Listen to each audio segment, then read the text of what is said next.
Jean, that with printless foot do chase the ebbing Neptune, and do fly him when he comes back.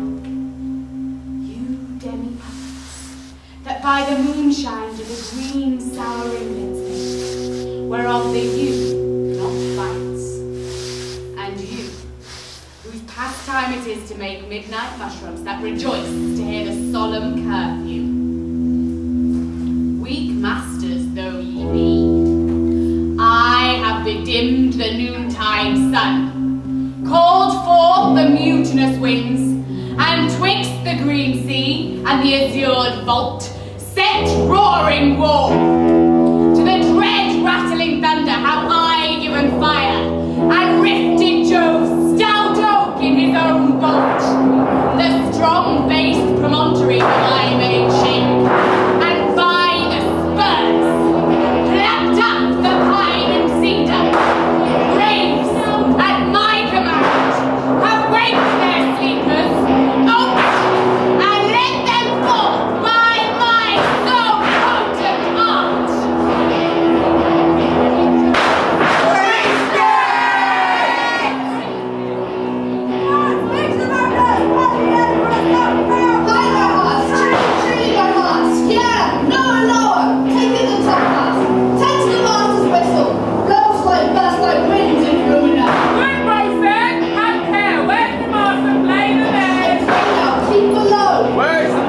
Boatswain! Boatswain! Do you not hear him?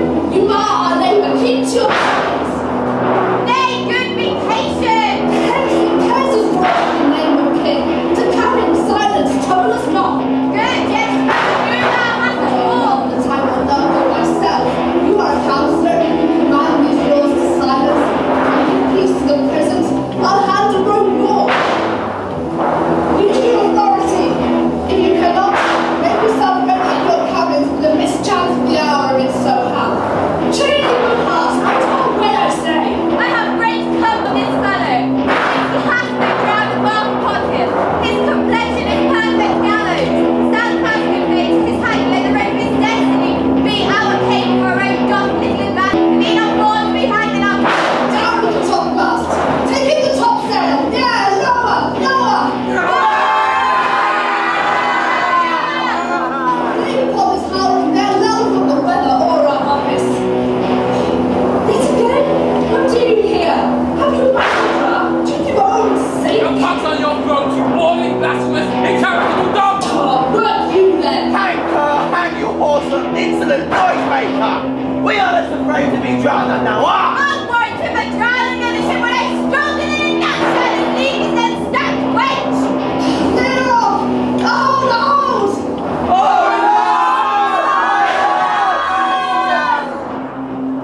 What must our mouths call? King of Prince of prayers, this system for our case is a thing. I'm out of patience! We are merely dismalized by drunkards!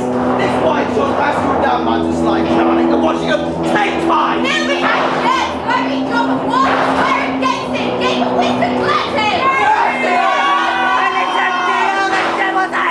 Let's all secret king! Let's take leave of him! Now will I give 1,000 fathoms of sea for an acre of barren ground. Long as the ground bears anything, the will of God be when the time of pain dies right now.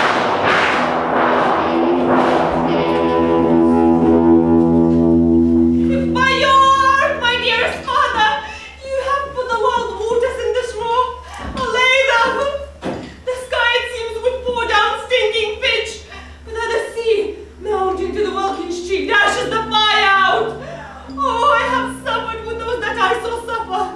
A brave vessel, who had no doubt some noble creature in her, dashed all to pieces. Oh, the grinding knock against my very heart. Poor souls, they perished. Had I been any god of power, I would have sung the sea within the air. Or age should the good ship so have swallowed and the floating souls within her. Be collected! No more amazement. Tell your piteous heart there's no harm done. Oh, the No day! harm! I have done nothing but in care of thee. Thee, my dear one. Thee, my daughter, who art ignorant of what thou art, nor knowing of whence I am, nor that I am more better than prosperity. father. More to note, it never meddle with my thoughts. Tis time I should inform thee, father. Come, lend thy hand. Pluck my magic garment from me. Lie there, mine aunt. Wipe thou thine eyes. Have comfort. The dire spectacle of the rack, which touched the very virtue of compassion in thee, I have, with such provision in my art, so safely ordered, that there is no soul, no, not a hair bitten to any creature on the vessel, which thou heardst cry, which thou sawest sink. Sit down, for thou must no farther. Canst thou remember a time before we came into this cell? Certainly, sir, I can. 'Tis far often rather like a dream than an assurance that my remembrance warrants. Had I not 4 or 5 women once that tended me? Thou hadst, and more, Miranda. But how is it that this lives in thy mind? What seest thou else in the dark, backwards and abysm of time? If thou rememberest aught ere thou camest here, how thou camest here, thou mayest.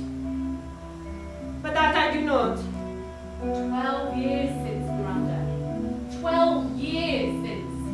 And thy father was Duke of Milan, and a prince of power, and his only heir, a princess no worse eschewed. Oh, the heavens! What fault lay had we that we came from thence? Blessed was we did. Both, my girl. My brother and thy uncle, called Antonio. I pray, mark me, that a brother should be so perfidious. He, who next to thyself of all the world I loved, and to him put the manage of my estate, as at that time to all the signories it was the first, Prospero the prime duke, being so reputed in dignity and the liberal arts without a parallel, the government I cast upon my brother, and to my state grew stranger, being transported and wrapped in secret studies, my false uncle. Dost thou attend me? Oh, sir, most heedfully. Being once perfected, how to grant suits, how to deny them, who to advance and who to trash for overtopping, new created the creatures that were mine, I say, or changed them, or else new formed them, having both key of officer and office, set all the hearts in the state what tune pleased his ear. Now that he was the ivy which hid my princely trunk and sucked my verdure out on't. Does thou attend me? Oh, good sir, I do. I pray, mark me. In my false brother awaked an evil nature, and my trust, like a good parent, did beget him of a falsehood in the contrary. As great as my trust was, which indeed had no limit, a confidence sounds bound. He, being thus lauded not only with what my revenue yielded, but what my powers might else exact, he needs will be absolute villain. Me, poor man, my library was dukedom large enough. Of temporal royalties, he thinks me now incapable. Confederate so dry he was to sway with the king of Naples. Oh, the heavens! Mark his condition and the event, and then tell me if this might be a brother. I should seem to think but nobly of my grandmother. Good wombs are born bad sons. First, the condition. This king of Naples, being an enemy to me inveterate, hearkens my brother's suit, whereon a treacherous army levied one midnight, fated to the purpose did Antonio open the gates of Milan, and in the dead of darkness, the ministers for the purpose hurried thence, me and thy crying self. Wherefore did they not that hour destroy us? Well demanded, wench. My tale provokes that question. My dear, they durst not. So dear the love my people bore me, nor set a mark so bloody on the business. But, with colours fairer painted than their foul ends, in few, hurried us aboard a bark, and drew us some leagues to sea. There they hoist us, to cry to the sea, that roared to us, to sigh to the winds, whose pity, sighing back again, did us but loving wrong. Alack, what trouble was I then to you? Oh, cherubim! Thou wast that did preserve me. Thou didst smile, infused with a fortitude from heaven. How came we ashore? By providence divine. Some food we had, and some fresh water that a noble Neapolitan Gonzalo, out of his charity, did give us. He furnished me from mine own library, with volumes that I prize above my dukedom. Would I might but ever see that man. Sit still and hear the last of our sea sorrow. Here, in this island, we arrived. And here have I, thy schoolmaster, made thee more profits than other princesses can, that have more time for vainer hours, and tutors not so careful. Heaven thank you for it. And now I pray, sir, for still is beating in my mind, your reason for raising the sea storm. Though no thus far forth. By accident, most strange now, my dear lady, hath mine enemies arrived at this shore, and I find my president doth depend on a most auspicious star, that if I court not, but omit, my fortunes will ever after droop. Here, see small questions. Thou art inclined to sleep. 'Tis a good dullness, and give way to it. I know thou canst not choose.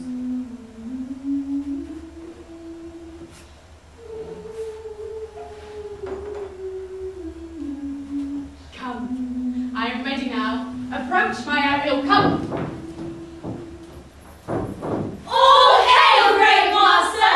Brave Sir Hail. I come to answer thy best pleasure be to fly, to swim, to dive into the fire, to ride the curled cloud, to thy strong bidding, task Ariel and all his consorts. Hast thou, spirit, performed to point the tempest that I bade thee? To every article. I boarded the king's ship, now in the beak, now in the waist, this deck. In every cabin I flamed amazement. Sometime I divide, and burn in many places. on the top mast, the yards, and bowsprit when I flame distinctly. then meet and join Jove's the lightning, The precursors of the dreadful thunderclaps, more momentary in sight how really were not. The quiet cracks of sulphurous roaring, the most mighty Neptune seemed to besiege. and make his bold waves tremble. His dread trident shake. This was well done. But who was so firm, so constant, that this coil could not infect his reason? Not soul, but fever the mad. Plays and tricks of desperation, All but mariners plunged into the foaming brine. and quit the vessel, And all afire with me, The king's son Ferdinand with hair up staring, then like reeds. not hair. was the first man that leaped. Cried, "Hey, all the devils are here!" This was well done, my bird. But is not this nigh shore? Oh, close by, my master. And are they aerial safe? Not a hair perished. On the sustaining garments, not a blemish. But fresher than before. And as thou badest me, in troops, I have dispersed about the isle. The king's son I have laid by himself. Whom I left cooling off the air in an odd angle of the isle. And sitting, his arms in his sad knot.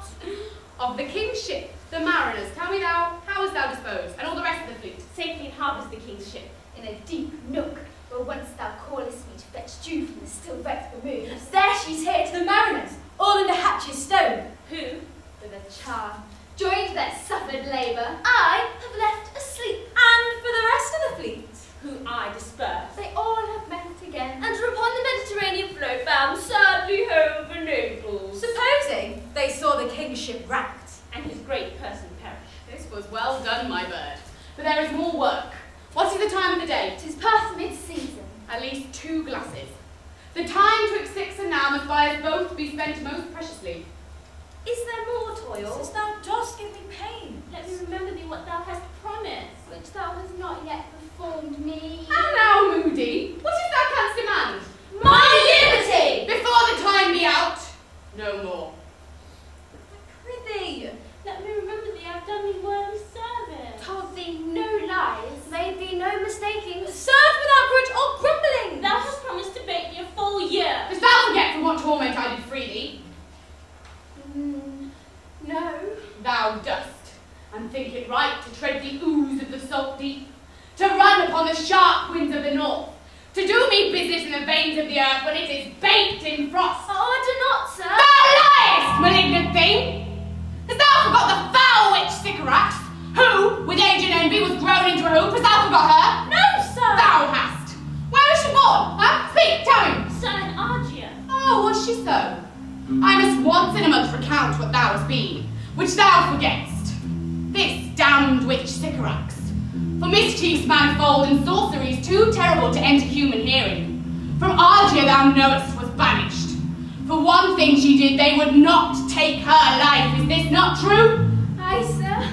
This blue-eyed hag was hither brought with child, and here left by the sailors. Thou, my slave, as thou reports thyself, was then a spirit too delicate to act her earthly and aboard commands. Refusing her grandhests, she did confine thee, in the most unmissable rage, into a cloven pine, within which rift, imprisoned, thou did painfully remain 12 years, in which space she died and left thee there. Thou did vent thy groans as fast as mill wheels strike. Then was this island safe for that sunshine litter here, a freckled whelp, hag-born, not honoured with human shape. Yeah, Caliban, her son. Don't think I say so, that Caroline mine out of service. Thou best remember from what torment I did free thee. Thy groans did make wolves howl, and penetrate the breasts of ever angry bears. 'Twas a torment to lay upon the damned that Sycorax could not again undo. It was by my art, when I arrived and heard thee, that made gape the pine and let thee out. I thank thee, master. If thou more murmurest, I will rend an oak and peg thee in its knotty entrails, till thou hast howled away 12 winters. Pardon, master. I will be correspondent to command and do mice writing gently. Do so. And in 2 days, I will discharge thee. Oh, that's my noble master. Oh, what shall I do? Say what? What shall I do? Go, make thyself like a nymph of the sea, invisible to no sight but thine and mine, invisible to every eyeball else. Go, take the shape, go hence with diligence.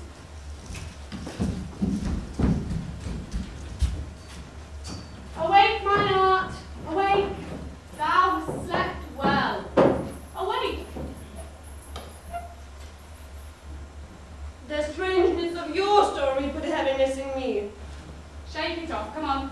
We'll visit Caliban, my slave, who never yields us a kind answer. 'Tis a villain, sir, I do not love to look on. As 'tis, we cannot miss him. He does make our fire, fetch our wood, serves in offices that profit us. What ho! Slave? Thou earth, thou! Speak! Γιατί δεν μ' αφήνεις ήσυχο? That's good enough with thee. Come forth! There's other business for thee.